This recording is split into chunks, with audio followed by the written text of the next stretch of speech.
जैसा मैंने बताया था कि जीवन नॉर्मली चल रहा था, स्कूलिंग वगैरह।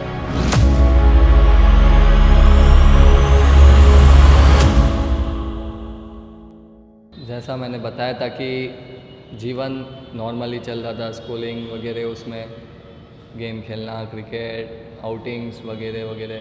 कभी उस समय सोचा भी नहीं था कि मतलब कुछ जीवन में ऐसा परिवर्तन भी आएगा कि मतलब इधर भी मैं आ जाऊँ, दीक्षा ले लूँ, ऐसा कुछ सोचा नहीं था। बस टर्निंग पॉइंट बोलूँ तो पहला तो एक मेरे कल्याण मित्र की बहन ने दीक्षा ली। पहले तो उससे भी पहले शिविर, बचपन में भी मेरे मतलब शिविर वगैरह होता तो मेरे को जाने का बहुत अच्छा लगता कि 8 दिन उधर रहते। मेन क्या खेलने वगैरह का मिल जाता है, इसलिए चले जाते, उस समय नॉलेज नहीं होता है। सही में धर्म का परिवर्तन 2 कारण से आया। पहली तो मेरे दोस्त के बहन महाराज ने दीक्षा ली। उस समय दीक्षा से पहले उन्होंने बोला था कि मतलब कुछ नियम लें, तो मैंने रात्रि भोजन का नियम लिया। तो वो 1 साल तक लगभग चला।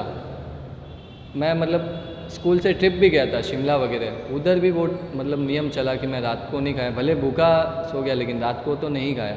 तो वो एक बड़ा टर्निंग पॉइंट वो था। और दूसरा टर्निंग पॉइंट साहिब के प्रवचन, गुरुदेव के प्रवचन। जैसे ही गुरुदेव के मैंने प्रवचन सुने, मतलब उसके पहले तो शायद प्रवचन में आता कि नहीं पता नहीं, लेकिन एक बार गुरुदेव का प्रवचन सुन लिया ना, फिर रोज़ आने का होता कि क्या है, मतलब मैं क्या कर रहा था, और मैं कंपैरिजन चालू कर दिया कि मेरा वो पुराना जीवन क्या है और ये जीवन क्या है। मनुष्य भव की महत्वता पता चली, संयम जीवन की महत्वता पता चली। फिर प्रवचन में जाने का हुआ, फिर गुरुदेव का विहार हो गया। फिर मैंने सोचा कि अभी तो कुछ धर्म का होने वाला है नहीं, वापस नॉर्मल रूटीन में आ गया था। फिर हिंकार शिविर में जाने का हुआ। उधर जाके जो माहौल देखा मैंने, मतलब एक तो 3 टाइम प्रवचन होते, प्रभु भक्ति होती, 8 प्रकार की पूजा होती, मतलब शासन के काम कैसे किया जाता है, वो सब बहुत कुछ सीखने को मिला। महात्माओं की भी लाइफ देखने को मिली। उसके पहले मैं महात्माओं के पास जाता, गुरुवंदन भी शायद आता था कि नहीं पता नहीं मुझे, लेकिन उधर मैंने पूरा जीवन देखा, महात्मा कैसे रहते, कितने प्रेम भाव से एक दूसरे के साथ रहते। वो जीवन बहुत अच्छा लगा मुझे। और उस समय के जो वो 7 दिन थे, वो मेरे जीवन के आज तक के सबसे बेस्ट दिन थे। वो उसके बाद ही मैंने अपने जीवन में, मतलब मेरे जीवन में धर्म का कुछ बीज गिरा और फिर धर्म करना मुझे अच्छा लगा। उस समय मैंने बहुत सारे नियम लिए थे कि ये करना, वो करना, वो करना। फिर जैसे मैं वापस आया अपने घर पे, तो मैं धर्म क्रिया करता। मतलब उस समय जो मेरे को उल्लास होता ना कि मैं वाह क्या चीज़ है, इतने सालों से मैं इनसे वंचित रह गया, इन सब क्रियाओं से।